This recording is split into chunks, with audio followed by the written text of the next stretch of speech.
ओम नमः सिद्धेभ्याः जय श्री ओम नमः सिद्धेभ्याः जय श्री ओम नमः सिद्धेभ्याः। मंगलम भगवान वीरो मंगलम गौतमो गणे मंगलम कुंद कुंदाद्यो जैन धर्मोस्तु मंगलम। सर्वमंगल मांगल्यम सर्व कल्याण कारकम प्रधानम सर्वधर्माणां जैनम जयतु शासनम जैनम जयतु शासनम जैनम जयतु शासनम। तुम्हारा सब्जेक्ट चल रहा था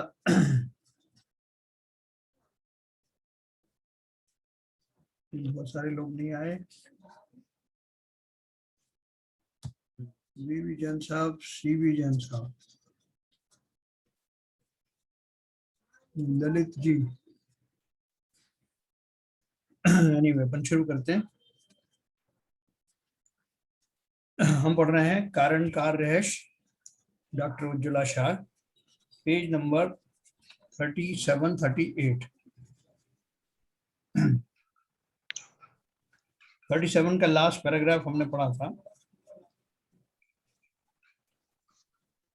प्रत्येक द्रव्य की वर्तमान समय की पर्याय सत है, विद्यमान है, उसकी सत्ता है, अस्ति है, सद्भाव है। वर्तमान एक समय छोड़कर अनादि की सभी पर्यायों तथा अनंत कालीन सभी पर्यायों में इसका अभाव है, नास्ति है। जो मेरी वर्तमान की पर्याय है उसका भूत और भविष्य की सभी पर्यायों में नास्ति है। इस पर्याय जैसी दूसरी पर्याय तो हो सकती है, परंतु वही पर्याय नहीं होगी, क्योंकि जो इस वर्तमान समय में ही उत्पन्न हुई हो उसका भूतकाल में अस्तित्व कैसे होगा, और जो वर्तमान समय पश्चात रहेगी ही नहीं, जिसका व्यय होगा, वही पर्याय भविष्य में कैसे रहेगी। जो पर्याय निकल गई भविष्य में कैसे रहेगी, व्यय हो गया। यहाँ अस्ति और नास्ति, सद्भाव और अभाव एक वर्तमान पर्याय पर ही घटित कर रहे हैं। वर्तमान पर्याय का वर्तमान पर्याय में सद्भाव है, अस्ति है, और इसका भूत तथा भविष्यकालीन सभी पर्यायों में अभाव है, नास्ति है। ये सिद्धांत है।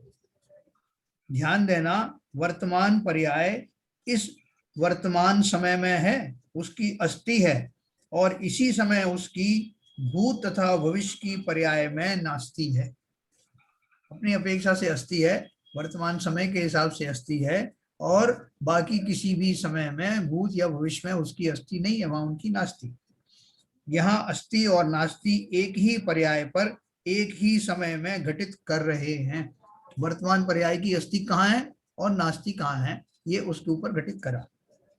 वर्तमान पर्याय में अस्ति और नास्ति धर्म एक साथ हैं, युगपत हैं। कार्य वर्तमान समय में होता है। अपन कहते हैं ना वर्तमान में जियो भाई साहब, तो वर्तमान किसे बोलते हैं, एक समय की जो पर्याय है वही वर्तमान है। एक समय गुजर जाने के बाद ये जो पर्याय है वर्तमान वाली, ये भूतकालीन हो जाएगी, और एक समय के बाद भविष्यकालीन पर्याय प्रकट होगी, तब ये हमारी वर्तमान पर्याय भूतकाल में चली जाएगी। कार्य वर्तमान, देखो वर्तमान पर्याय में उनका अभाव है। कार्य वर्तमान समय में होता है, इसलिए हमें तो वर्तमान की तरफ देखना होगा। हम सदा काल मन में कुछ ना कुछ सोचते रहते हैं। हम या तो भूतकाल संबंधी या भविष्यकाल संबंधी संकल्प विकल्प करते रहते हैं। भूतकाल के सुखद प्रसंगों का स्मरण करके हर्ष मानते हैं, या दुखद प्रसंगों का स्मरण करके दुखित होते हैं, या भविष्य संबंधी कल्पनाओं में शेख चिल्ली बन जाते हैं। इस तरह वर्तमान पर्याय इसी में बर्बाद हो जाती है। कितना अच्छा सिद्धांत है। हम जो कुछ भी कर सकते हैं सिर्फ वर्तमान पर्याय में कर सकते हैं, ना भूतकाल में कर सकते हैं, ना भविष्य काल में इस समय कर सकते हैं। हमारी वर्तमान पर्याय ही हमारा भविष्य निर्णय करेगा, ये भी बात सही। लेकिन जो भी हमें कार्य करना है, चाहे वो चिंतन का हो, मनन का हो, कैसा भी पुरुषार्थ हो, वर्तमान क्षणों में ही किया जा सकता है, वर्तमान क्षणों में ही आनंदित हुआ जा सकता है।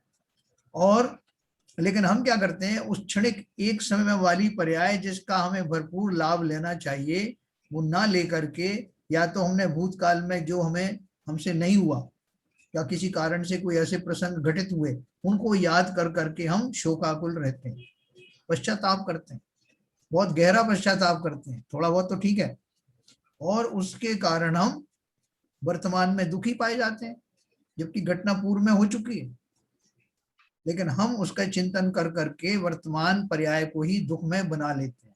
उसी तरह से भविष्य की पर्याय जो अभी आई नहीं है, उसकी चिंता करने में वर्तमान का सुख आनंद भी भूल जाते हैं। तो ये दोनों ही अस्ति नास्ति के हिसाब से क्यों बताया गया? सिद्धांत क्या है? मैं अपने वर्तमान क्षणों का भरपूर उपयोग करूं और उसमें आनंदित रहूं। मेरी हर एक पर्याय वर्तमान होगी, भविष्य वाली भी वर्तमान बन के आएगी, उसकी आगे वाली भी वर्तमान बन के आएगी। तो अगर मैंने अपने आप को सुखी कर लिया अपने कार्यों से, अपने चिंतन से, तो आगामी सारी पर्याय आनंद वाली ही होंगी। एक समय में स्टार्ट किया गया जो आनंद है वो लगातार चलता रहेगा। इसलिए आचार्य श्री है ना, इसे बोलते हैं हमेशा प्रसन्न रहते हैं। हमेशा चाहे प्रसन्नता, उन्हें क्या मिल गया? और सब जगह आप देखो, दर्शन में भी सब जगह ही बताते हैं कि भाई साहब हमेशा प्रसन्न रहो। दुख किस बात का है? जो गुजर गया वो गुजर गया, अब वैसा ना गुजरे इसके लिए इस वर्तमान पर्याय में हम संकल्पित हो सकते हैं, उनसे सीख तो ले सकते हैं, लेकिन उनको याद कर करके अपने वर्तमान क्षणों की आनंद कोई तो की आहुति नहीं दी जा सकती। ये सिद्धांत है। आगे बोलते हैं, भूतकाल में जो बातें बन चुकी उसमें तो हम कुछ बदलाव ला नहीं सकते। भविष्य अभी आया नहीं तो उसमें हमें क्या करना है? हाँ, इसलिए भूतकाल और भविष्य काल की पर्यायों पर से दृष्टि हटाकर इस वर्तमान पर्याय का लक्ष्य त्रिकाल एक रूप रहने वाले अपने ध्रुव स्वभाव पर एकाग्र करने से, उसी को जानते रहने से, उसमें अभेद एकाकार हो जाने से आत्मानुभूति प्रकट होगी, अतीन्द्रिय आनंद की प्राप्ति होगी। देखो एक कितना बढ़िया चीज है, मैं आपको समझाता हूँ। इन्होंने बोला कि भूतकाल जो है उसमें हम कुछ बदलाव नहीं कर सकते, भविष्य अभी आया नहीं है इसलिए उसके लिए परेशान होइए मत। भूत और भविष्य काल की पर्यायों पर दृष्टि हटाकर तो क्या करें वर्तमान में? जैसे कल वो एक जन साहब पूछ रहे थे कि वो क्या करें, क्योंकि हर पल जीव कुछ ना कुछ करना चाहता है और करता भी रहता है। तो हम अपने संसारी जीव राग द्वेष करते रहते हैं तरह तरह की घटनाओं से, भूतकालीन घटनाओं में से दुखी होते हैं, भविष्य काल की योजनाएं बना बना करके दुखी होते हैं, काश ऐसा हो जाए। तो हमारे निरंतर राग द्वेष और चिंताएं बनी रहती हैं, जिन्हें हम टेंशन कहते हैं, वो वास्तव में आकुलताएं हैं। इसलिए हम सदा काल दुखी रहते हैं। तो उन्होंने दुखी से हटने के लिए एक उपाय दिया। क्या उपाय दिया? कि जब मैंने ये निर्णय ले लिया कि भूतकाल का मुझे ज्यादा चिंतन करना नहीं, पछतावा करना नहीं है, दुखी होना नहीं है, और भविष्य काल की वो योजना है जो योजना तो बना नहीं रहा, खाली शेख चिल्ली की तरह अगर मैं जो विचार कर रहा हूँ कि ये मिल जाए मुझे, वो मिल जाए, तो वो सारी भविष्यकालीन जो है वो दुश्चिंताएं हैं। तो अब मैं वर्तमान पर्याय में रहना है मुझे, तो मैं क्या करूं? तुमने देखो क्या लिखा है, इसलिए भूतकाल और भविष्य काल की पर्यायों पर से दृष्टि हटाकर इस वर्तमान पर्याय का लक्ष्य, कहाँ लक्ष्य रखें, उसका एम कहाँ रखें?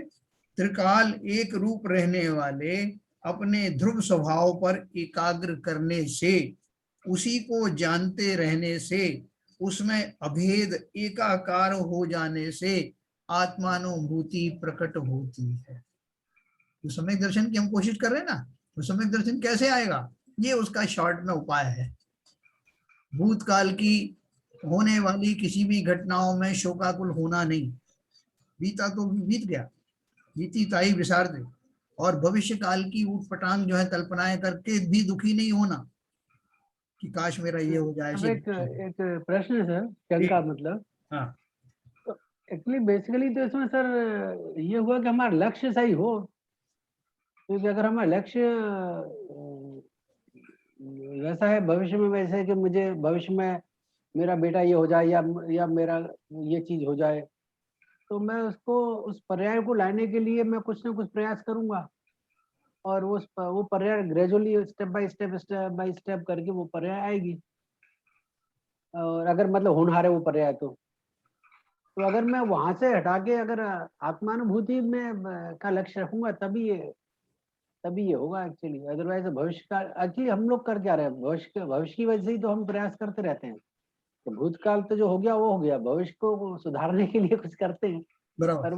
पर वो मिथ्यात्व की डायरेक्शन होता है, इसलिए वो हमको सुख नहीं दे पाता। तो आपने बहुत बढ़िया बात कही है कि वास्तव में देखो, अगर हम संसारी दृष्टि से अभी नहीं सोचें फिलहाल, या इसमें से बहुत सारे लोग ये भी सोच सकते हैं कि आपने भविष्य का सब सोचना ही छोड़ दिया है। ऐसा प्रैक्टिकली पॉसिबल है क्या कि मैं भविष्य में जो अपना धन कमाना चाहता हूँ, अपनी शादी ब्याह करना चाहता हूँ, बच्चों की करना चाहता हूँ, तो ये भविष्य की चिंताएं नहीं करूँ क्या, प्लानिंग नहीं करूँ क्या? अभी वो सांसारिक दशा की बात छोड़ दीजिए, मैं उसकी भी चर्चा करेंगे। अभी जो चर्चा हो रही है, क्योंकि जितना भी हमारा जो घटनाएं पहले हुई पास्ट में और जिनसे हम दुखी हैं, वो अवश्य ही राग द्वेष पूर्वक की गई घटनाएं थी। और भविष्य में जो शेख चिल्ली बनने की जो कल्पनाएं मैं करता रहता हूँ, वो भी निश्चित ही राग द्वेष से भरी हुई हैं।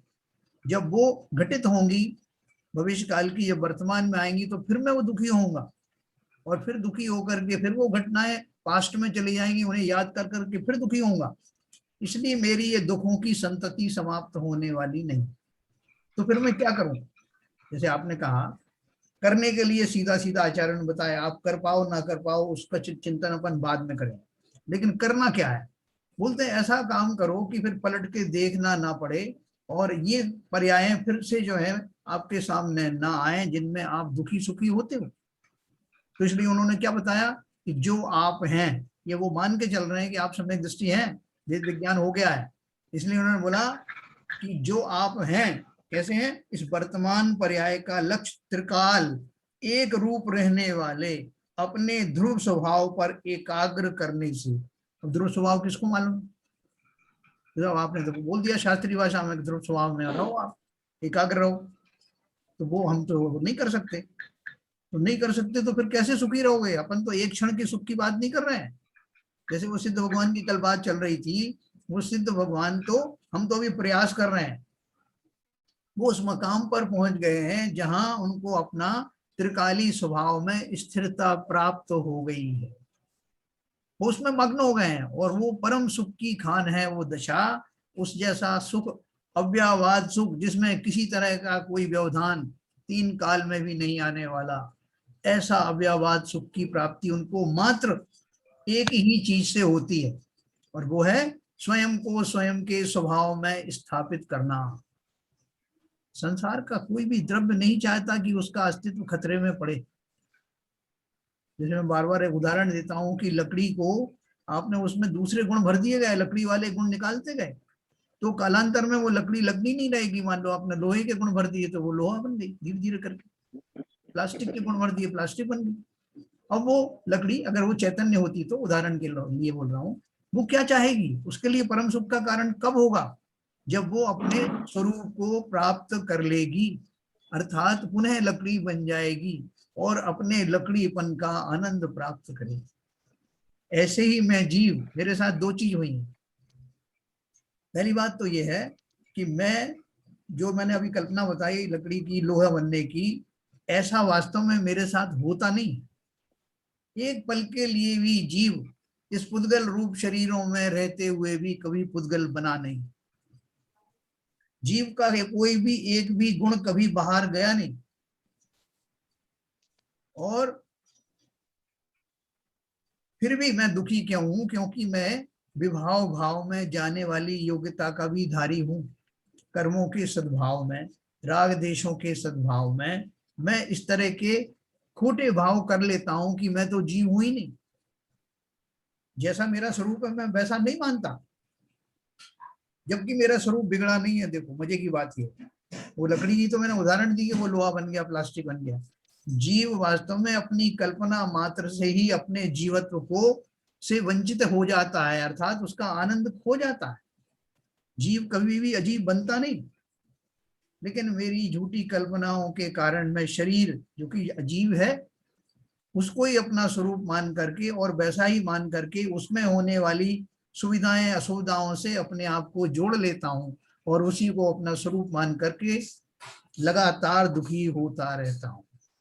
जैन साहब जी देखिए, अगर जीव की तुलना जैसे आपने लकड़ी लोहे से की है, जी तो जो लकड़ी या लोहा है वो तो हमसे अनंत गुना अच्छे हैं, क्योंकि लकड़ी कभी लोहा बनती नहीं है, वो अपने ही स्वभाव में रहती है हमेशा, हाँ और लोहा भी अपने स्वभाव में रहता है। आप कैसे ही कितना भी प्रयास कर लो, लकड़ी को लोहा नहीं बना सकते। हाँ हाँ, वो तो एक कल्पना मैंने आपको बताई है। नहीं, कल्पना की है, मतलब मैं उसका दूसरा पहलू कह रहा हूँ जी कि लकड़ी तो हमेशा अपने ही स्वभाव में रहेगी, उसका पर्याय बदलने से, परिणमन होने से भले ही लकड़ी कुछ समय के बाद उसके परमाणु विखंडित होके दूसरा स्कंद बन के दूसरा द्रव्य बन जाए, मगर लकड़ी रहेगी, वो लकड़ी हमेशा लकड़ी रहेगी, अपने स्वभाव में ही रहती है। मेरा कहने का मतलब, अगर मैं गलत नहीं। देखो, मैंने ये जो सिमरी जो दी है वो आपको किस लिए दी है उसकी नहीं, वो ठीक है, आपकी सिमली में समझ गया, मगर जो मैं ये दूसरी बात कह रहा हूँ कि उसका लकड़ी का स्वभाव हमसे, जीव के स्वभाव से, जो जीव विभाव में हमेशा हर पर अनादिकाल से चलता आ रहा है और संसार में भ्रमण कर रहा है, विभाव में रहते हुए, लकड़ी तो हमेशा स्वभाव में ही रहती है, ये कहना मतलब। हाँ, ये तो बता दिया ना मैंने, आपने ठीक समझा नहीं उस बात को। मैंने यही बताया कि अगर अगर लकड़ी कभी लोहा बन जाए, मैंने अगर लगाया उसमें, तो उसका सुख कब आएगा, जब वो पुनः लकड़ी बन जाएगी, ये मैंने कहा। लेकिन वो तो वहां उसको तो चिंतन होता भी नहीं है, ऐसी सोच विचार वाली तो है नहीं, अपन ने खाली एक उदाहरण के तौर पे समझा है कि उसको आनंद कब आएगा, जब वो अपने ओरिजिनल फॉर्म में आ जाएगी, जबकि ऐसा होता नहीं कि वो कभी लोहा बन जाए, वो बात नहीं है। इसी तरह से जीव को भी वास्तविक आनंद तभी आता है जब वो अपने स्वभाव में आ जाए। जी, इसका अर्थ यह है कि वर्तमान में हम स्वभाव में नहीं, और इसी कारण से हम दुखी हैं। लेकिन मैंने क्या बताया कि हम स्वभाव से विमुख वास्तव में कभी नहीं होते। जीव द्रव्य के जो गुण हैं वो किसी भी पर्याय में चला जाए, किसी भी योनि में चला जाए, वो कभी उस शरीर का कोई गुण उसके अंदर आता नहीं। भले ही वो ये मान ले कि मैं तो शरीर ही हूं, जिस पर्याय में भी चला जाए, हम ऐसे ही तो मानते हैं। जब हम जो है शेर बन गए तो हम अपने आप को शेर मानने लगे, हम मनुष्य में आ गए तो मनुष्य पर्याय में आ गए तो अपने आप को मनुष्य मानने लगे। ये हमारी खाली कल्पनाओं का ही कसूर है। वास्तव में तो हम जीव ही बने रहते हैं। हम शरीर कभी बने क्या? शरीर तो पौद्गलिक है, जड़ है ना।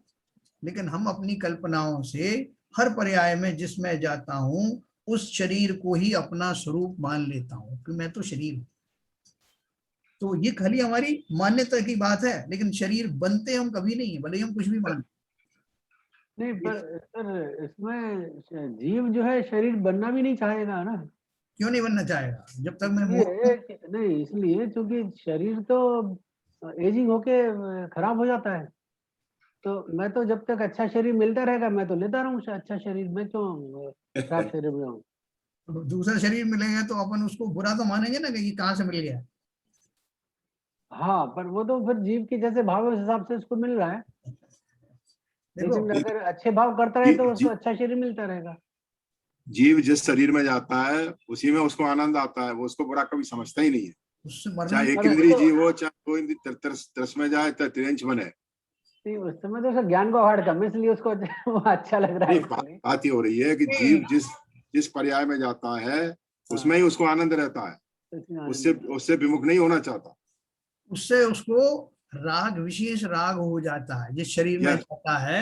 न केवल राग हो जाता है, अनसर्टेनिटी ना सर, उसको अगर ये गारंटी हो कि ये छोड़ दो और तो इससे बढ़िया मिल जाएगा तो शायद चला जाए। नहीं, ये छोड़ने और पकड़ने की बात तो जो है आप मनुष्य पर्याय में आप सोच रहे हो। एक इंद्रिय जहां ये सब प्रोविजन आपको सोचने का मिलता है, वहां तो यही मैं हूं। सभी मिथ्या दृष्टि होते हैं नियम से ना, एक इंद्रिय से लेकर के असेंद्रिय पंचेंद्रिय तक के जीव नियम से मिथ्या दृष्टि होते हैं। और मिथ्या दृष्टि का स्वरूप क्या है कि जिस शरीर में जाते हैं यही मैं हूं, ऐसा वो मानते हैं। वही मैं कह रहा हूँ सर। हाँ, और शरीर का नाश हुआ अर्थात मेरा नाश हो गया, इसलिए वो पकड़ के रखते हैं शरीर को, ये मरा तो मैं मरा। ठीक है ना? नहीं तो मनुष्य भाव में भी आता है, तो जब जिस जिस उसमें जन्म लेता है, जिस घर में और जहाँ मनुष्य बनता है, तो वो उसे ही अच्छा लगता है, वो छोड़ना कहाँ चाहता है सर। ठीक है ना? वो अपन इससे अच्छा शरीर वो उसको ही अच्छा समझता है, उसको यही समझता है ये गारंटी है मेरी इस गारंटी में मेरे को ये सुख मिला, ये घर मिला है, कितना अच्छा घर है, कितना संपन्न परिवार है, कितना बड़ा पूरा परिवार है, उससे अच्छा वो कहाँ होता है।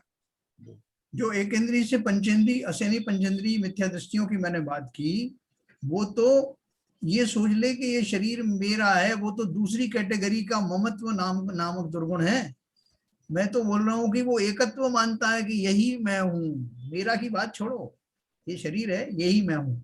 एकत्व गुण है वो, एकत्व, उसकी एकत्व भाव नहीं है वो। दूसरे धर्मों में, दूसरे जैसे इस्लाम वगैरह है या क्रिश्चियनिटी है, उन सब में वो पुनर्जन्म नहीं मानते। वो तो मानते हैं कि जो कुछ है वो ये है और ये गया तो मतलब समाप्त हो गया। खाली आपके जो हिंदू धर्म है या आपके जो जैन धर्म है, उनमें ही पुनर्जन्म की कल्पना की गई है कि वो जो जीव है निकल जाता है और दूसरे शरीरों को धारण करता है। तो इसलिए अगर अपन ने जो कुछ भी दुष्कर्म या सत्कर्म किए वो फिर आपको भोगने पड़ेंगे। तो वहां तो बोलते क्या भोगने पड़ेंगे, इसी भाव में है जो कुछ है, यही है, इसके बाद कुछ नहीं, पुनर्जन्म तो होना नहीं। उसके बाद तो जन्नत मिलेगी, उसके बाद हूरें मिलेंगी इसमें, और या आपको बोलते हैं उसको नरक में जाना पड़ेगा, जहन्नुम में जाना, करना अभी कर लो। हाँ, जो कुछ अभी कर लो। और यही तो आतंकवादियों को सिखा के भेजते हैं कि तुम्हें मरना तो है, मरने के बाद तुम समाप्त हो जाओगे, लेकिन अगर तुमने हमारा कहना माना और उसके अनुसार तुमने 2-4 को मार के मरे तो हूरें जरूर मिल जाएंगी तुम्हें। उस चक्कर में मरने को तैयार रहते हैं। मतलब पूरा ब्रेन वॉश जो किया जाता है, ऐसा ही ब्रेन वॉश हमने अपना कर रखा है मिथ्यात्व के कारण। हमने या तो इस शरीर को, जो कि और सब मानते हैं, ऐसा ही मैंने भी अपना शरीर को ही अपना स्वरूप माना, या अगर ज्यादा थोड़े से ज्ञानी हो गए, जैसे हम थोड़े से आजकल हो गए हैं, तो हम इतना तो मानते हैं कि भाई साहब आप कुछ भी कहो, ये शरीर तो मेरा है, 90% तो मेरा कहना मानता है। बेटा एक बार माने या ना माने, पत्नी माने या ना माने, लेकिन मेरा शरीर तो 99% मेरा कहना मानता है, इसलिए मेरा है। तो बोले भाई साहब ये नाखून क्यों बढ़ रहे हैं आपके, ये बाल क्यों झड़ते जा रहे हैं, क्यों आप सफेद होते जा रहे हैं, आपकी जो है झुर्रियां क्यों पड़ रही हैं? बोले ये सब ठीक है, ये सब चलता है, ये तो बुढ़ापा है। और आप भोजन हजम करते हो तो भोजन होता नहीं, आप बहुत चिल्ला चिल्ला के हाथों से बोलते हो हजम कर ले जल्दी से, दूसरी खुराक डालूं, लेकिन आते सुनती नहीं। हाँ, तो ये जो है हमारी अभी भी भ्रांति तो बहुत बनी हुई है, बस थोड़ी सी खिसक के आ गई कि हम अपना स्वरूप नहीं मान करके ये मेरा है ऐसा मानता हूं। तो जब तक हमारी ये दुर्दशाएं रहेंगी, हम एकत्व ममत्व आदि का जो है या कर्तृत्व भाव के गुलाम बनेंगे, तब तक हम अपने स्वरूप को कहाँ समझेंगे कि मैं कौन हूं। और स्वरूप को नहीं समझने के कारण ही सारे उत्पात शुरू हुए हैं।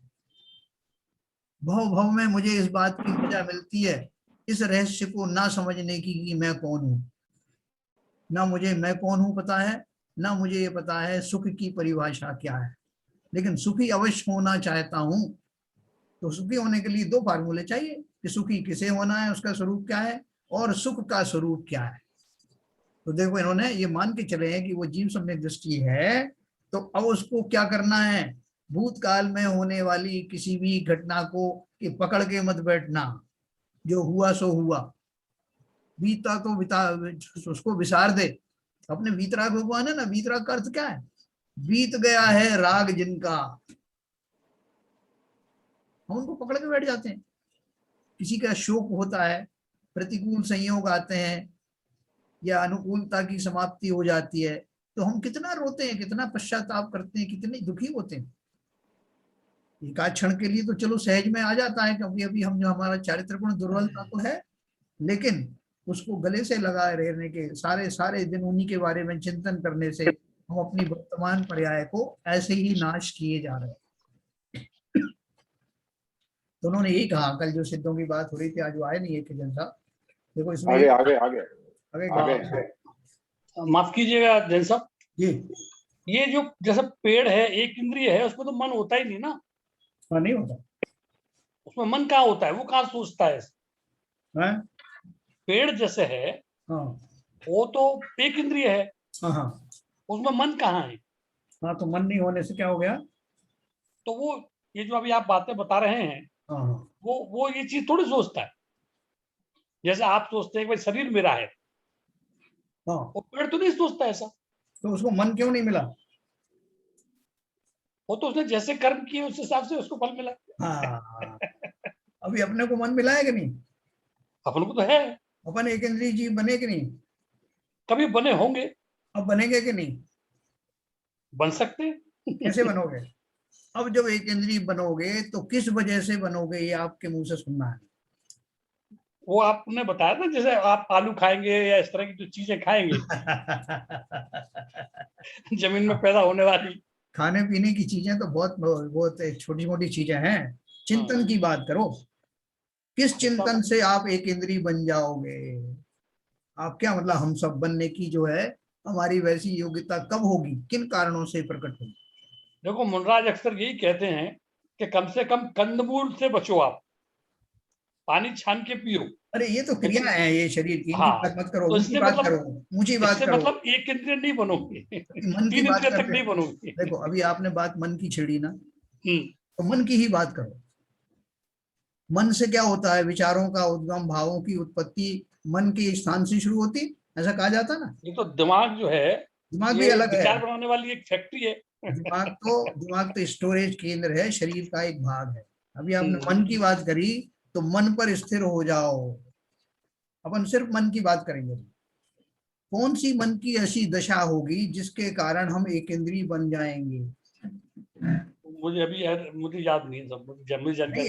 लॉजिकली बताओ, लॉजिकली, याद करने की बात नहीं, थोड़ी जो है। ऐसा कह सकते हैं सर कि जो बाकी जो इंद्रियां हैं, अगर उनका इस्तेमाल हम अपने पूरे राग द्वेष में कर देंगे, हाँ तो वो इंद्रियां फिर हमसे छूटेंगी और फिर स्पर्श इंद्रिय रह जाएगी, केवल जो एक देखो इंद्रिय है। क्या बढ़िया बात कही उन्होंने। अभी अभी देखो प्रमाण सागर जी, क्षमा सागर जी का एक जो वीडियो इन्होंने डाला भाव जी ने, ऑडियो, उसमें उन्होंने क्या बताया मानो, वो बोले कि आपको ये पांचों इंद्रियां क्यों मिली हैं, आपको ये पता है? क्योंकि उन पर्यायों में आपने बहुत आसक्ति नहीं रखी उन पांचों इंद्रियों में, इसलिए ये इंद्रियां मिली आपको। अगर आप किसी एक पर्टिकुलर इंद्रिय में विशेष आसक्ति रखते तो वो इंद्रिय आपको नहीं मिलती। उसका इसमें बहुत गहरा रहस्य है। इसका अर्थ है कि हम उन इंद्रियों का अगर दुरुपयोग करते हैं, जैसे मन की बात आपने करी, मन के द्वारा हम बहुत अच्छा चिंतन भी कर सकते हैं और खोटा चिंतन भी कर सकते हैं। अपने ज्ञान का सदुपयोग ना कर पाने के कारण जो हमें दिया गया था, हम उतने से छोटे से ज्ञान में जाकर केंद्रित हो जाते हैं जो एक इंद्रियों के पास होता है। उसी तरह से और इंद्रियों के बारे में अगर हम उनका दुरुपयोग करते रहेंगे तो वो इंद्रियां भी आपको आगे नहीं मिलने वाली।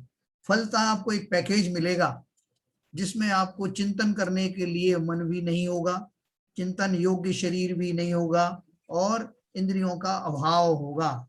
ये सब एक पैकेज के रूप में मिलता है। अभी वर्तमान में हम मनुष्य हैं, मनुष्य के रूप में हमने कितनी बार ऐसे खोटे चिंतन आदि किए कि हम जो है क्षुद्र गतियों में गए, मक्खी मच्छर वायरस वगैरह बने। हमारी बात तो छोड़ो, देव की पर्याय में भी जीव ऐसे खोटे चिंतन करके एक इंद्रिय जाति में जन्म लेता है। तो इसलिए आप जो कह रहे हो कि वो तो बेचारा सोच ही नहीं सकता, वो बेचारा बना कैसे? उसके अपने ही डीड्स ऐसे थे जिसके कारण उस दशा को प्राप्त हुआ। हमने कहा अपने मन का परवाह की, जिस मन को हम चाहते हैं, जो मन जिसे वास्तविक मन कहते हैं, जिसके द्वारा हम पूरा अपना जीवन बदल सकते हैं, एक पर्याय मात्र में हम बहुत कुछ कर सकते हैं, उस मन की हमने परवाह कहाँ की? उस मन की से तो हमने मनचाहा किया, मनमानी की। फल स्वरूप हमारा जब अंत होगा तो हम कौन सी गति में जाने वाले हैं, पूरा पैकेज हमको दिया जाए। इसलिए मन नहीं मिला, मनमानी की इसलिए मन नहीं मिला। सिंपल बात। मनचाहा अनर्गल किया, किसी को दुखी सुखी हो हमने परवाह नहीं करी, हमने मन में जो चाहा उसको वैसी गालियां दी, जैसा चाहा वैसे मनमानी चलने दी मन की, पंचेंद्रिय के विषयों में मस्त रहा। तो अब ले लो प्रसाद, आपको वो मन मिलेगा ही नहीं। जिन शरीर की इंद्रियों का दुरुपयोग किया आपने, वो सारी इंद्रियों से रहित होकर एक स्पर्श इंद्रिय मार्ग मिलेगी, या भोजन के लिए रसना इंद्रिय भी नहीं मिलेगी। तो इसलिए जब अगर सुखी होना है, देखो सारा दुख का रहस्य यही छुपा है कि मैंने ये सब पूर्व में जो कुछ किया और अभी भी कर रहा हूं, अभी भी मैं सुधरा थोड़ा, अभी भी मैंने इससे कोई सीख नहीं ली है। इसलिए मैं सोचता रहता हूं कि भाई साहब करने योग्य तो यही है जो कुछ मैं कर रहा हूं, फिर भी मैं सुखी नहीं हो रहा। आप तो ये बताओ कि करनी मेरी ऐसी ही बनी रहे और सुखी हो जाऊं। अब सिद्धांत के विरुद्ध तो काम होता नहीं कि नदी के फ्लो के अगेंस्ट में आप काम करो और उस तरफ जो है तैर के पार हो जाओ, हो नहीं सकते।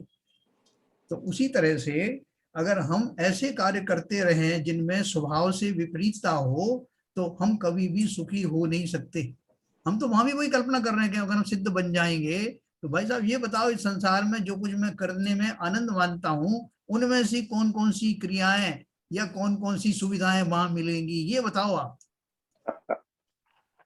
लेकिन हम ये नहीं सोचते कि अनादिकाल से मैं ये सारी क्रियाएं कर रहा हूं लेकिन आज तक मुझे वो सुख मिला नहीं। इसका अर्थ मेरे सारे उपाय, सारा जो मार्ग जिस पर मैं चल रहा हूं वो झूठे थे, निरर्थक थे, दुखमय थे। ऐसा कंक्लूड क्यों नहीं कर सकता? इसलिए जब हम कहें कि मोक्ष मार्ग में प्रशस्त होने वाले या सिद्ध शिला पर विराजमान वाले होने वाले वो जीव इन सब खोटे रास्तों को छोड़कर सम्यक मार्ग पर आगे बढ़े और इसलिए वहां आरूढ़ हुए, तो हमें इस बात पर आश्चर्य नहीं होना चाहिए, क्योंकि मैं तो नहीं चला उस रास्ते पर। और फिर हम बोलते हैं कि बहुत सुखी हुए, तो हम इसकी कल्पना ही नहीं कर पाते, क्योंकि पंचेंद्रिय के विषयों के अतिरिक्त ना तो हमने कुछ सोचा है, न जाना है, ना ये कल्पना की कि इसके बिना भी कोई जीव सुखी हो सकता है, बल्कि इनके बिना ही सुखी होता है, बिना भी की बात नहीं। ये तो सब मेरा राग आदि जो है ये मेरे मौत का सामान है, जिसने मेरे स्वरूप को नष्ट करके रख दिया था। मेरा जो है पर्याय में ऐसा चिंतन खोटा होने लगा। अब रही सवाल ये कि वो सिद्ध भगवान वहां क्या करते और अनादि अनंत काल तक वहां बैठे रहते। तो क्योंकि हम तो ऐसी कल्पना कर ही नहीं सकते कि अकर्मण्य में रह करके कोई जीव सुखी रह सकता। हम तो कुछ नहीं मिले तो कम ने कुछ तोड़ फोड़ ही करते रहते, उसको डांट दिया, उसको फटकार दिया, ये भाई साहब करें क्या बैठे बैठे। हमारी जो करने धरने की जो कल्पना है वो गलत, हमारे जो भाव है हमारे बारे में, अब स्वयं के बारे में चिंतन है स्वरूप का, वो गलत। तो परिणाम स्वरूप हम गलत रास्तों पर अनादिकाल से चलने के कारण मिथ्या दृष्टि बने हुए हैं। इसलिए सुख तो हमें समझ में ही नहीं आता, सुख का स्वरूप क्या है। बार बार उन्हीं इंद्रिय सुखों को खोजता रहता हूँ, उन्हीं में मस्त हो जाता हूँ, उनसे आज तक कोई सुखी हुआ नहीं। मैंने कल आपको एक उदाहरण दिया था कि संसार की समस्त जो टेंशन है आपको, अगर वो आपकी चली जाए, कोई कहे कि आपकी सारी टेंशन मैं ले लेता हूँ भाई साहब, एक जन साहब आप मस्त होकर के आराम करो, तो आप क्या आराम करोगे? मैं सो जाऊंगा बोले चादर ओढ़ के, यही करेंगे और क्या करेंगे। है ना? सबसे बड़ा आराम यही है। जब एसके जैन साहब ने सारा ले लिया तो सोना ही है। हाँ, किस किस को याद करो, किस किस को रोइए, आराम बड़ी चीज है, मुंह ढक के सोइए। मुंह ढक के सोइए। हम सो और भी नहीं सकते। कितना सो सकते हो, कितना सो सकते हो, है ना? वहां पे सुमन टहल आएंगे थोड़ा सा। जितना सोए उतना ही दर्शनावरणी कर्म का बंद किया। जितना मैं सोता हूं मेरे और खोटे विकार आदि परिणाम इकट्ठे होते रहते हैं। आपको मालूम, दर्शनावरणी कर्म के कारण उनके जो स्वरूप हैं, उनके जो भेद हैं, उनमें निद्रा निद्रा निद्रा प्रचला प्रचला, ये सारी चीजें आती। तो वो सब जो इंद्रियों के विषयों में मैं आराम करना सोच रहा हूँ, वो आराम नहीं है, और राग देशों में बढ़ोतरी की सामग्री है, क्योंकि हमने इससे आगे सोचा ही नहीं। जैसे कोई गरीब आदमी बिल्कुल है जो झोपड़ी में रहता है या जंगलों में रहता है, वो क्या जाने 5 स्टार होटल क्या होती है और वो तरह तरह के व्यंजन क्या होते हैं और रुपये और डॉलर क्या होते हैं, वो नहीं जानता। उसकी कल्पनाएं वहीं तक सीमित हैं। ऐसे ही हम सारे संसारी जीव वो सिद्ध किस तरह के आनंद की में मग्न रहते हैं, उसका स्वरूप भी नहीं जानते। हम क्या कल्पना करेंगे? वो कोई उससे पूछने जाए आदिवासी, भाई साहब 5 स्टार होटल क्या होता है? वो कहे भगो यहाँ से, भागो, तुम्हारे समझ में आने वाला नहीं, तुम्हारा ज्ञानी तुमको क्या समझा है 5 स्टार होटल क्या होता है। ये 5 स्टार होटल हमारा सिद्ध लोक, जिसमें निरंतर अव्यवहार्य सुख जो एक बार मिलने के बाद कभी हटता नहीं, ऐसा अनंत सुख जिसकी कल्पना भी हम नहीं कर सकते, मिथ्या दृष्टियों की समझ से बहुत परे है, सोच ही नहीं सकते। लेकिन हमारे भाव यही आते हैं, भाई साहब वहां व्हाट्सएप है क्या? तो चैटिंग किस पे करते हैं भाई साहब, कौन से ग्रुप में भेजते हो? इसी में हम जुड़े हुए, इससे आगे की कल्पना कर नहीं सकते। सारी टेंशनों से निवृत्त होकर के जब जीव अपने स्वरूप में रहता है तो उस अनोखे आनंद का पार नहीं होता। ऐसा उस जाति का सुख इस जीव ने कभी देखा नहीं, और जब मिलता है तो उसके बाद संसार में आता ही नहीं। उस आनंद, अत्यंत आनंद का अनुभूति होते होते, और आनंद की अनुभूति का जो है वो कारण क्या है, जो अपन ने अभी पढ़ा, इस वर्तमान पर्याय का लक्ष्य त्रिकाल एक रूप रहने वाले, मेरा कैसा स्वरूप है, जो हमेशा त्रिकाल बना हुआ है। जैसा मैंने आपसे कहा, भले ही मैं अपनी भ्रांति से ये मानूं या उसमें जाऊं या उसको एंजॉय करूं या ना करूं, लेकिन वो है और है और है, त्रिकाल है। इसलिए बोला अपने ध्रुव स्वभाव पर एकाग्र करने से, उसी को जानते रहने से, उसमें अभेद एकाकार हो जाने से आत्मानुभूति प्रकट होती है। जो मुनि सब ये पागल थोड़ी है, ये तीर्थंकर जो है अपना वो राज्य छोड़ करके और जो मुनि बन जाते हैं, वो क्यों बन जाते हैं? तो वैसा आपको चक्रवर्ती में भी मजा नहीं आया, आपको तीर्थंकर में भी मजा नहीं आया, छोड़ छाड़ करके भाग खड़े हुए। तो कहाँ जा रहे हो, क्या क्या लेने जा रहे हो? तो ये तो निश्चित हो गया, इतने ज्ञान के धनी हैं तो कोई निरर्थक काम तो करने वाले नहीं। जो संसार विषय सुख हो तो तीर्थंकर क्यों त्यागे? हमारे बहुत प्रसिद्ध है, हमारी पूजन में लिखा, किस लिए व्रत उपवास करें, किस लिए वन को जाएं। इसका अर्थ ही है कि ये जो यहाँ के जो भोग आदि है, चक्रवर्ती का भोग कितना तगड़ा, इंद्र की संपत्ति, इंद्र का वैभव कितना, वो सारे काक बीट सम गिनत हैं, सम्यक दृष्टि लो, है ना। चक्रवर्ती की संपदा, कामदेव के भोग काग बीट सम गिनत हैं, सम्यक दृष्टि लो। तो वो क्या है, या तो वो पागल है, हम पागल है।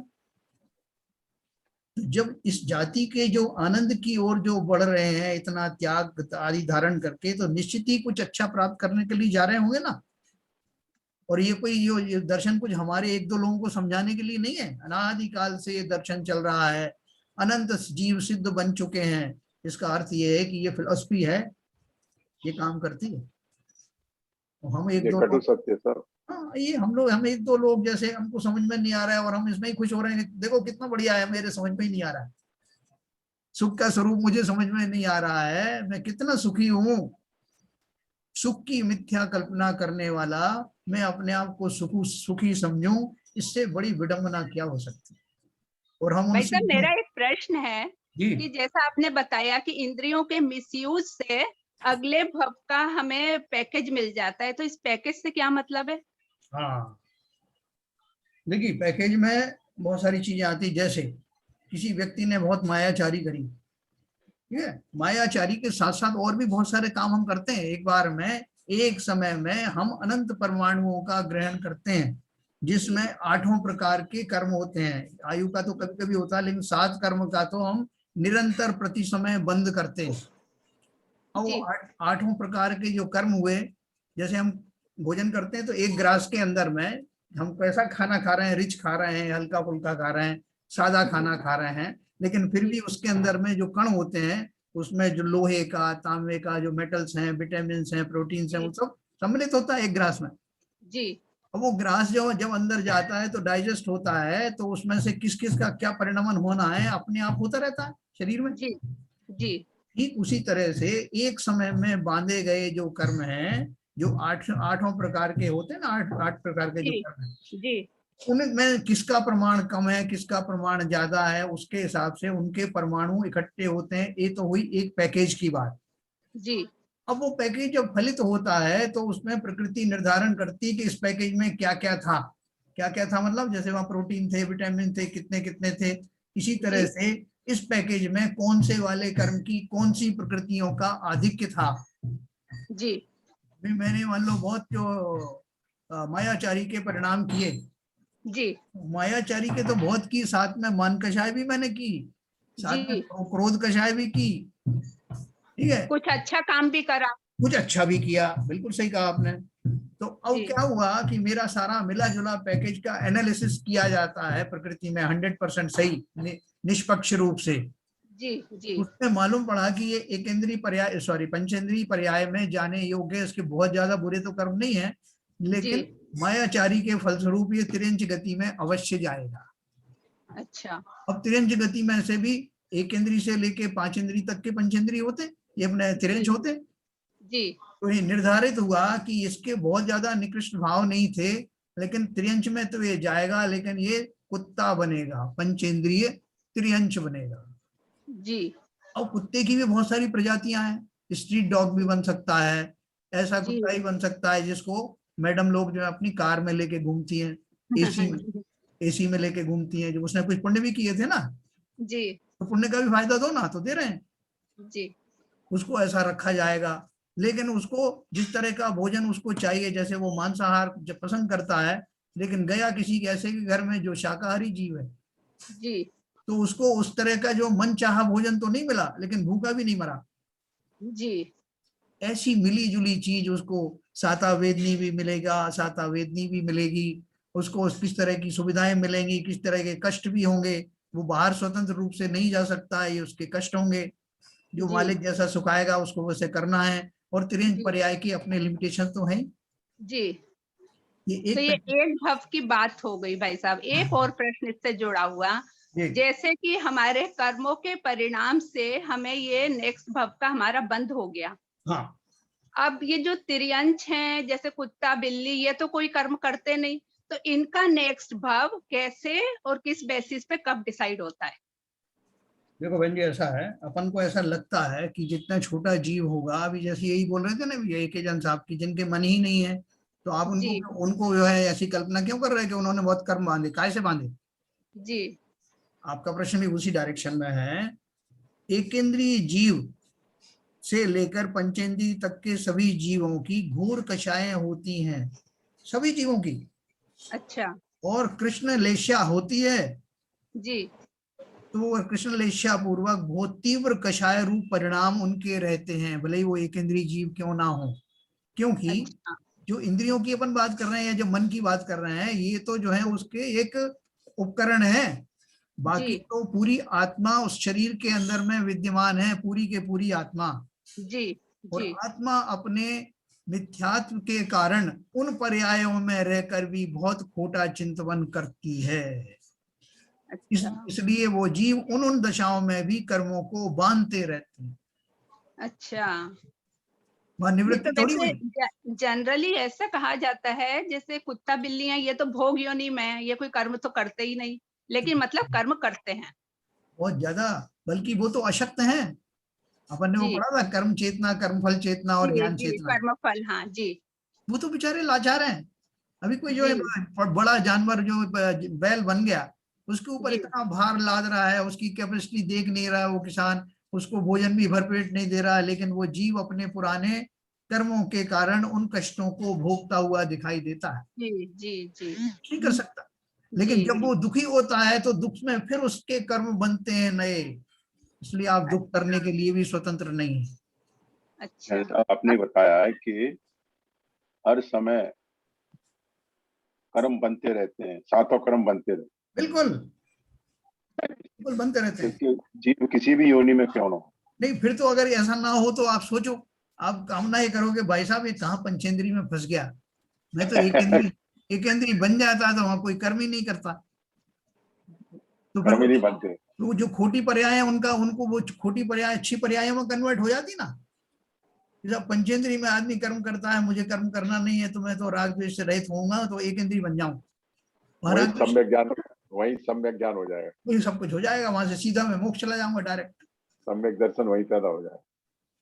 तो इसलिए वो खोटी पर्याय हैं, वो सजा के तौर पे हमको मिलती हैं। जहां ना मेरा ज्ञान भरपूर उगाड़ होगा, जहां ना मेरा चिंतन होगा भरपूर, बल्कि मैं उन पर्याय जनित दुखों से इतना त्रस्त हो जाऊंगा कि मुझे सम्यक दर्शन तो बहुत दूर की चीज हो जाएगी। हम क्यों पंचेंद्री बनना चाहते हैं, सैनी पंचेंद्री, कि यही तो वो रहस्य खुल रहा है कि मैं कौन हूं, कहां से आया हूं, कहां जाने वाला हूं, सुख किसे चाहिए और सुख का स्वरूप क्या है। ये सिर्फ सैनी पंचेंद्रीय अवस्था में ही हो सकता है। तो हमें ये सब मिला है। तो इसलिए उन्होंने ये अंतिम बात जो मैंने आपको बताई, ये बोल रहे हैं, इसलिए अपन जो तीन पर्यायों की बात समझ रहे हैं ना, वो सिद्धांत खाली ऐसे समझने के लिए नहीं है, जैसा भूतकाल क्या होता, भविष्य काल क्या होता और वर्तमान क्या होता, नहीं। इनको समझ कर कि क्या करना, भूतकाल में जो बातें बन चुकी हैं उसमें तो हम कुछ बदलाव ला नहीं सकते।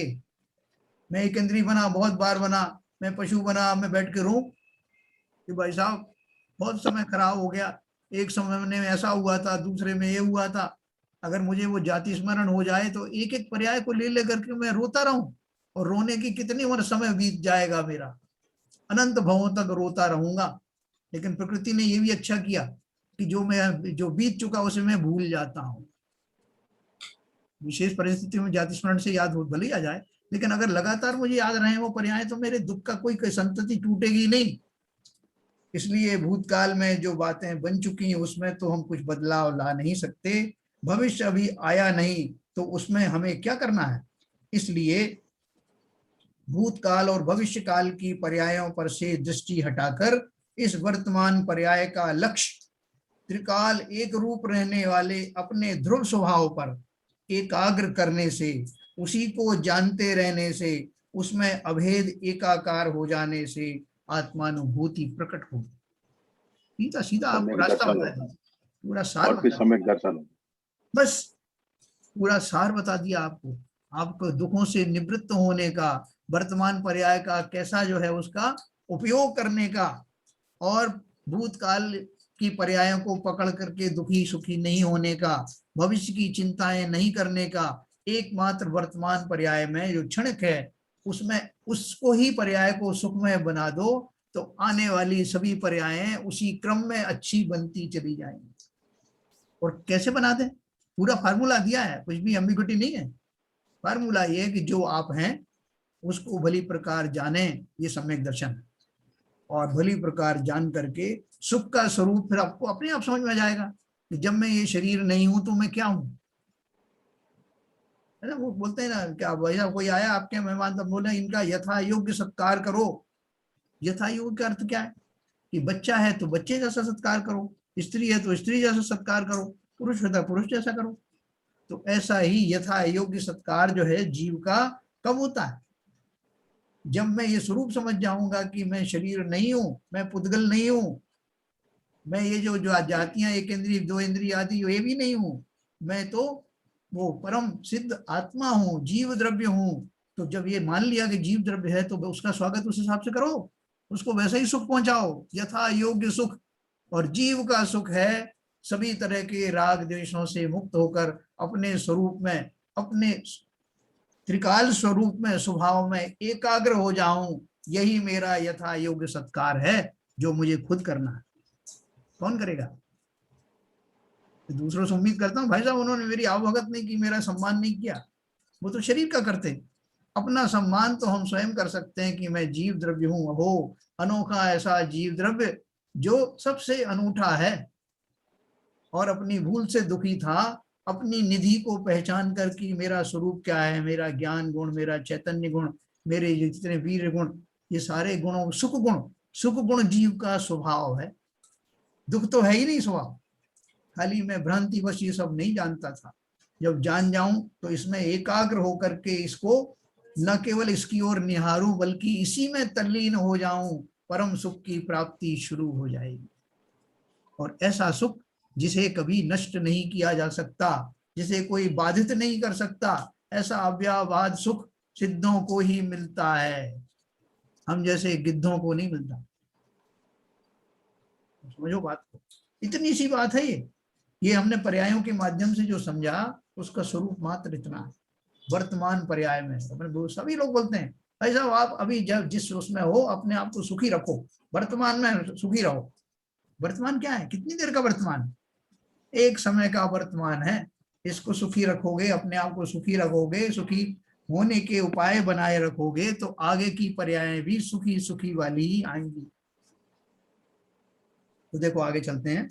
अभी तो हमने दो ही अभावों की चर्चा की है। कौन कौन से दो अभाव पढ़े हमने? प्राग भाव और प्रध्वंस भाव, ये पढ़े। तो ये उन्होंने, ये पहले की बात है, अपन ने दोनों भी और पढ़ लिए हैं। अत्यंत भाव और अनन्यो भाव भी हमने पढ़ चुके हैं। इनको जानने से पर्यायों की स्वतंत्रता ख्याल में आती है। प्रत्येक द्रव्य की प्रत्येक पर्याय स्वतंत्र है। इनको ध्यान से समझना। प्रत्येक द्रव्य की प्रत्येक पर्याय स्वतंत्र है। एक ही द्रव्य की प्रत्येक पर्याय का उसी द्रव्य की अन्य सभी पर्यायों में अभाव है। जो अपन ने अभी पढ़ा, मेरी वर्तमान पर्याय का भूतकाल की समस्त पर्यायों में और भविष्य काल की समस्त पर्यायों में अभाव है। ये यूनिक पर्याय है। हर पल आने वाली जो वर्तमान पर्याय बनती है वो यूनिक ही होती है। उस यूनिक पर्याय में यूनिक काम कर लेना।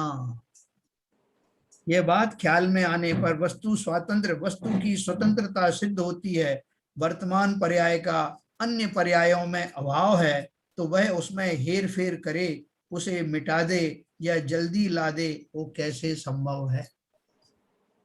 अगर मुझे ये चीज पक्का विश्वास हो जाए कि मेरी एक एक पर्याय स्वतंत्र है तो मैं भूतकाल की पर्याय से रोना लेके नहीं बैठूंगा, मैंने भाई साहब बहुत अपराध किए, मेरा तो कुछ हो नहीं सकता। क्यों नहीं हो सकता? वो पर्याय अलग थी, ये पर्याय अलग, स्वतंत्र है। और भाई साहब वो तो लोगों ने मुझे भविष्यवाणी कर दी कि आप तो मर करके जो है वो जानवर बनोगे, तो मैं क्या करूं? वो किसने बता दिया तुमको बनोगे? उसने उस वर्तमान दशा में तुम्हारे चिंतन को देख करके बता दिया होगा, केवल ज्ञानी ने तो नहीं बताया ना। तो इसका अर्थ ये है कि आपने अगर कर्म बांध भी लिए हैं कोई ऐसे खोटे जो सत्ता में पड़े, जब तक वो उदय में नहीं आते, उनका रस चालू नहीं होता, मैच्योरिटी चालू नहीं होती, तब तक आप उसमें स्टैंडिंग इंस्ट्रक्शन दे सकते हो, अर्थात उसमें संक्रमण कर सकते हो, उनका उत्कर्षण अपकर्षण कर सकते हो। जब तक वो उदय में ना आए उसके पहले पहले ये कार्य कर सकते हैं। ये सारे रहस्य हमको कर्मों के सिद्धांत में मालूम होना चाहिए। तो बैंक में जाते हैं अब एफडी खोलने, भाई साहब ये कब मैच्योर होगी, इसका कितना इंटरेस्ट आएगा, ये कितना पैसा मुझे मिलेगा, अगर मैं पहले उसको वो कराना चाहूं तो क्या करना पड़ेगा, ये सब बातें पूछते ना। ऐसे ही अपने बारे में जानना, इस परिप्रेक्ष्य में कि मैं कौन हूं, मेरा कभी कोई बिगाड़ नहीं सकता, ये सबसे बड़ी फिलॉसफी है। इतनी उठापटक होने के बाद भी जीव कहां कहां गया, लेकिन जीव का बिगाड़ कुछ नहीं हुआ। इसलिए आश्वस्त हो जाना कि हमारा जो बुरा से बुरा होना है वो शरीर के माध्यम से तो हो सकता है, और मैं उसी में दुखी इसलिए हो जाता हूं कि शरीर को ही अपना मान रखा है, बाकी तो मुझे कोई कष्ट दे नहीं सकता, है ना। ये उदाहरण मैं बार बार देता हूं कि एक थाने में एक सेठ जी गए, उनके बेटे को बंद करके रखा था कस्टडी में, कुछ अपराध किया था उसने, और वो उसके जो 2-3 और भी लड़के ऐसे बैठे थे, उनको थानेदार मार रहा था। तो सेठ जी वहां पहुंचे, उन्होंने देखा कि अभी अभी 2-3 लड़कों को मारा इन्होंने, अभी उनके बेटे को हाथ लगाया नहीं। इससे पहले कि उसको हाथ लगाया, उसने थानेदार से कहा कि भाई साहब एक मेहरबानी करना, आप इसको चांटा मत मारना, ये मेरा बेटा है। तो क्यों नहीं मारना, इसने भी तो ऐसे अपराध किया है। बोले आप इसको डराना चाहते हो ना, इसके लिए तो सजा दे रहे हो आप इसको। बोले हाँ। तो बोले बगल वाले के एक चांटा मारो खींच करके, ये अपने आप समझ जाएगा, इसको मत मारो। ठीक इसी तरह से इस जीव को कोई भी हाथ लगा नहीं सकता, नहीं लगा सकता, तो हम डरेंगे कैसे अपने गलत कामों से। इसलिए हमको एक शरीर दिया गया। प्रकृति जितने एक्सपेरिमेंट करती उस शरीर के ऊपर ही करती।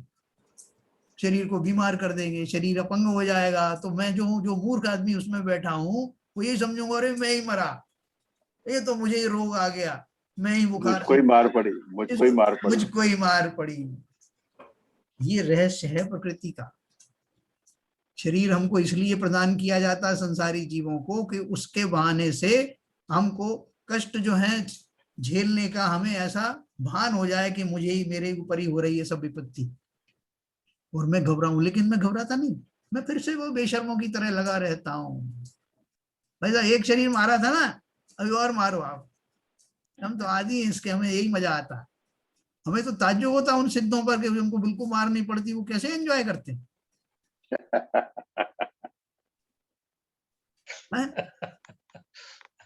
ये एंजॉयमेंट जो मुझे मिलता आ रहा है, अनंत वर्षों से, अनादिकाल से मिल रहा है, वो बेचारे अनंत सिद्ध क्या जाने इस सुख का स्वरूप है, उन्हें मिल रहा है ऐसा सुख, इसलिए हमें उनके सुख की कल्पना भी नहीं होती। वो तो भोग के गए हैं सर, वो तो अनादिकाल से भोग के गए हैं, समझ गए, वो इस रहस्य को समझ गए। और वो भी तो अनंत भवों से भोग रहे हैं, वो भी तो अनंत भवों से भोग रहे हैं सर। अब नहीं भोग रहे हैं, कहाँ है कर्म, अब कहाँ भोग रहे हैं, जब तक अनंत बने तो उस जन्म में तो भोगा ना, सब देखा ना। हाँ वो तो पहले तो सिद्ध बने उस जन्म में, अब भी भोग रहे बोल रहे हो ना, अब भोग रहे, वो एक बार सिद्ध बन के तो बात खत्म होगी, अरहंत बनने के बाद ही समाप्त हो गया। सिद्ध हाँ। बनने की बात नहीं है। तो जैन साहब, अपना सुख ऐसा है जी कि हमने प्लान किया कि भाई कल 2 सैटरडे संडे आ रहा है, तो अच्छे से प्रवचन सुनेंगे, पिक्चर देखेंगे, अच्छा खाना खाएंगे, जी और केवल एक फोन आ जाए किसी का, 2 कड़वे वचन बोल दे, हाँ हाँ पूरा हमारा सैटरडे, मतलब हमारा सुख ऐसा है कि पानी तालाब में कंकड़ मारा, शांत और वो तरंग है, तो ऐसा सुख है हमारा। बिल्कुल तो बिल्कुल वो ऐसे सुख, और जो आप सुख की बात कर रहे हो, जो अविरत चलने वाला है, खत्म ही नहीं होने वाला है। बिल्कुल, कोई व्यवधान नहीं पड़ने वाला ऐसा सुख। इंद्री के सारे सुख व्यवधानों से युक्त हैं। खाते खाते कब कौन हाथ में से खाना छीन ले आपका, खाना हजम ना हो, खाना जाए नहीं मुंह में, उसी समय कुछ हो जाए, पैरालिटिक अटैक हो जाए, ये जो सो कॉल्ड इंद्री के सुख हैं वो कहाँ से सुरक्षित हैं? कुछ भी सुरक्षित नहीं है। पहली बात तो वो सुख ही नहीं है, लेकिन अगर आप सुख भी मानते हो तो वो बाधा वाले हैं। इसी बाधा को एंटिसिपेट करके वो देव दुखी हो जाते हैं कि भाई साहब जो मिल रहा था, अब 6 महीने पहले अलार्म आ गया है, मंदार माला मुरझा गई है, अब मैं देव नहीं रहूंगा क्या, और रोने लगता। तो इंद्रिय जन्य जो उत्तम सुख हैं उनकी को भी कोई गारंटी नहीं कि वो कब आपसे छिन जाएं। तो हम ऐसे सुख को खोज रहे हैं जो किसी पर आश्रित ना हो, किसी कर्म के अधीन ना हो, और निरंतर वो सुख हमें मिलता रहे, जिसे अव्ययवाद सुख को कहते हैं। वही सुख सिद्धों को मिलता है, प्रसिद्ध सुख है वो। उसमें हम क्या क्वेश्चन कर रहे हैं? जब तक हम उनके सिद्धों की, अरंत सिद्ध की तो ये वाणी जिनवाणी अरंतों की तो है ना, अरंतों द्वारा तो जो कुछ हमें बताया गया है इसी को हम डिस्कस कर रहे हैं। पर अगर हम उनको ही अंडरमाइन करते हैं कि वो कहाँ लगते हैं, तो हमारा सर्वज्ञ पर से विश्वास ही उठ गया। देखिए 2 लाइन पढ़ करके मैं समाप्त करूंगा, फिर वो विनीता जी ने एक क्वेश्चन पूछा था उसका जवाब दूंगा। अभी प्रत्येक द्रव्य की प्रत्येक पर्याय स्वतंत्र है। एक ही द्रव्य की प्रत्येक पर्याय का उसी द्रव्य की अन्य सभी पर्यायों में अभाव है। यह बात ख्याल में आने पर वस्तु स्वतंत्र, वस्तु की स्वतंत्रता सिद्ध होती है। वर्तमान पर्याय का अन्य पर्यायों में अभाव है तो वह उसमें हेर फेर करे, उसे मिटा दे या जल्दी ला दे, यह कैसे संभव है? भूत और भविष्य की चिंता छोड़कर हम वर्तमान में अपना कार्य करेंगे तो आकुलता तो कम होगी ही। इसमें 2 चीजें उन्होंने कहा। एक तो वर्तमान में मैं अगर ये सब चिंताएं छोड़ दूंगा तो मेरी आकुलता कम हो जाएगी। आकुलता कम होना ही तो सुख है। जो जो आकुलता कम होगी प्रोपोर्शनेटली वैसे वैसे जीव सुखी होगा। ये तो हुई एक बात। और दूसरी बात यह है कि जब मैं अपना काम ये करने लगूं, आकुलता छोड़ करके करूंगा, तो न केवल मुझे ये मिलेगा वर्तमान में, बल्कि उन पर्यायों को लाने की भी आकुलता नहीं होना चाहिए कि भाई साहब मैं कब अरंत बनूंगा। ये बता दो, अब तो आपने लॉ लगा दी, मुझे तो अरंत बनना है जल्दी से। सबसे पहले सम्यक दृष्टि बनना है, आप बता दो उसके लिए कितना गहरा गड्ढा खोदना है, कहाँ से मिट्टी लाना है, ये बता दो आप। कितने घंटे सर के बाहर खड़ा रहना है। हाँ, कितनी किताबें पढ़ना है, वो सब पढ़ के डाल दूंगा मैं। तो आकुलता किस बात की? मैंने स्वरूप ही नहीं समझा, वस्तु के स्वातंत्र को नहीं समझा, अपने स्वरूप को नहीं समझा। पर्यायों को मैं जल्दी ला सकता हूँ, देर से ला सकता हूँ, ऐसा भाव करने से मेरी आकुलता एक तरह की बदल करके दूसरी तरह की हो गई। अब तो मुझे सब पर्याय लाना है। बस अब आपने कह दिया, मैं सारे दिन साहब यही सोचता रहता हूँ कि कब आएगा सम्यक दर्शन, कैसे आएगा सम्यक दर्शन। मैं रोज शीर्षासन करता हूँ 2-2 3-3 बार, सम्यक दर्शन सिर में घुसेगा पहले। तो वो जो मेरी जो सहजता है, जो सहज रूप से आने वाली है, इनकी भी चिंता नहीं करना कि सब सम्यक दर्शन होगा। चिंता नहीं करना और परवाह नहीं करने में फर्क है। चिंता नहीं करने का अर्थ क्या है कि आकुलता ना करके अपना कार्य अपना सही दिशा में करेंगे, वो पर्याय अपने आप आने वाली है। और परवाह नहीं करने का, भाई तो आपने कहा ना कि चिंता मत कर, मैं परवाह नहीं करता, जब होना होगा हो जाएगा, जम के खाता हूं मैं और खूब लंबा सोता हूँ 8-8 घंटे। आपने कहा था ना परवाह मत करना, मैं वही कर रहा हूं। दोनों में फर्क समझो। पर्यायों की स्वतंत्रता और अपने आप को विषयों का गुलाम बना लेना, दोनों में बहुत फर्क है। तो ये विषय अपन थोड़ा और चलाएंगे अभी आगे, कि अच्छा विषय है और वास्तव में हमको सबको वही करना है। अभी वो विनीता जी ने एक प्रश्न पूछा था, विनीता जी फिर से पूछेंगे। जय जिनेंद्र अंकल, जय जिनेंद्र वो मेरा बेटा है, वो पूछ रहा था कल क्वेश्चंस। जी। उसी ने पूछा था आपसे कुछ, शायद वो पूछ रहा था चतुर्थ काल में तीर्थंकर को।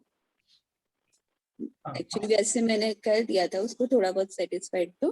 जी उनका देखिए, ऐसा है, क्वेश्चन ये था, आदिनाथ भगवान को कैसे मतलब मिले, उनको कैसे, दीक्षा मतलब कैसे लेना है? तीर्थंकर, हाँ, उनको कैसे मिला, जैन धर्म का कैसे स्टार्ट करना, कैसे उनकी वो बना। हाँ, इन्होंने इसलिए ये प्रश्न पूछा, मैं बताऊं आपको, क्योंकि ये कहा जाता है कि जो तीर्थंकर हैं वो स्वयंभू होते हैं, उनका कोई गुरु नहीं मिनट होता। में बेटे, एक सेकंड अंकल, मैं बेटे को बुला। हाँ बोले। हाँ हितांश,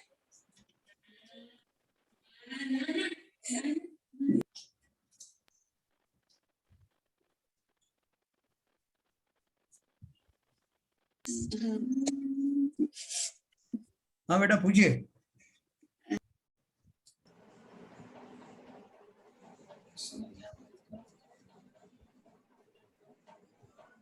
अनम्यूट करिए, अनम्यूट।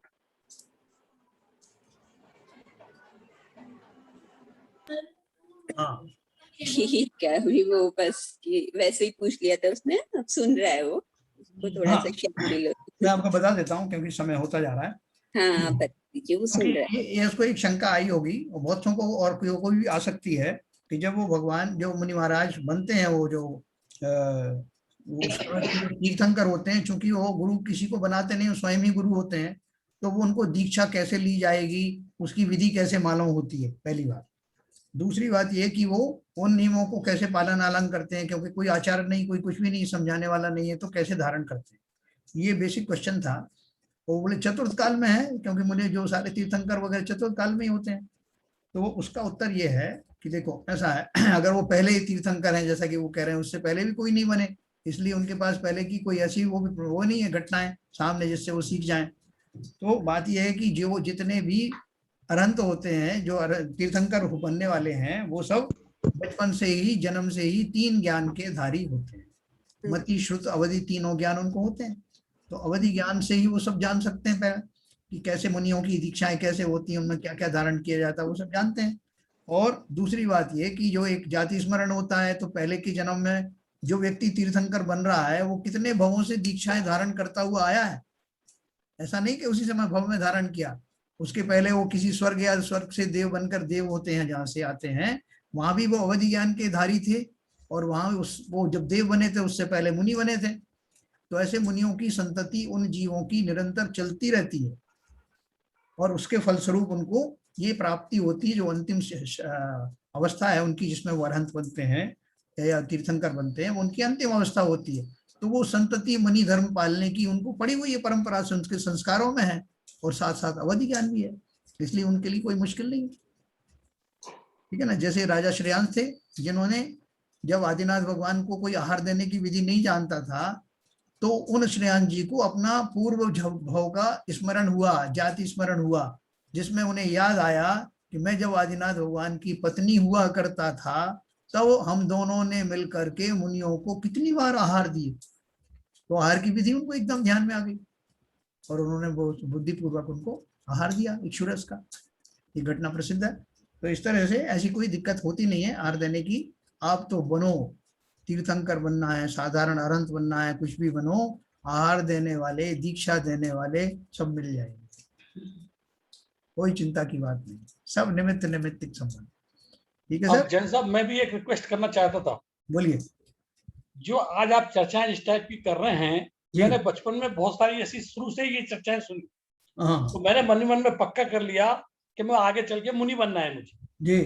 उस समय ऐसे विचार मेरे मन में आए, क्योंकि विचारों के हिसाब से सब होता है ना सर। लेकिन जैसे बड़ा हुआ तो फिर नॉन तेल लकड़ी की जरूरत पड़ी। नहीं कोई बात नहीं, ये सबके साथ आती है। चक्कर में आदमी जो है ना, पूरी डायरेक्शन चेंज हो गई, और फिर इतना धीरे धीरे चेंज हो गया कि वो सब आइडिया जाता रहा। एक बार माँ ने थप्पड़ भी मारा, बोला दोबारा मत बोलना है ऐसे, मुनि बन जाऊंगा। तो वो सब चेंज हो गया पूरा का पूरा।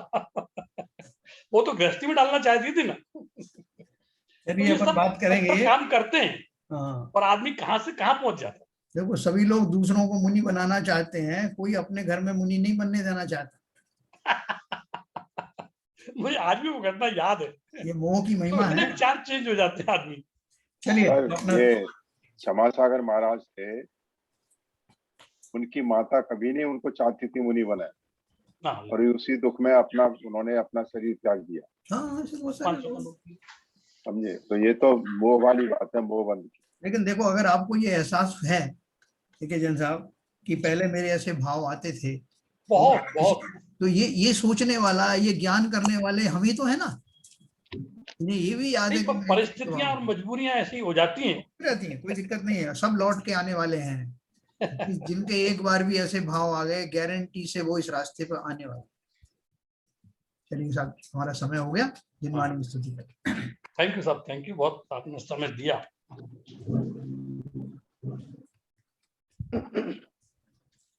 मिथ्यातम नाश वेको ज्ञान के प्रकाश वेको अपर भास वेको भानु सी बखानी है। छह द्रव्य जान वेको बंध विधि भान वेको सपर पिछान वेको परम प्रमानी है। अनुभवताय वेको जीव के जताए वेको काहू न सताए वेको भवे और आनी है। जहाँ तहाँ तार वेको पार के उतार वेको सुख विस्तार वेको यही जिनवाणी है। ये जिनवाणी भारती तो है जपू दिन रैन, जो तेरी शरण गए सो पावे सुख चैन। जिनवाणी के ज्ञान से सूझे लोकालोक, तो वाणी मस्तक नमो सदा देते हैं धूप, सदा देते हैं धूप। जिनवाणी माता की जय।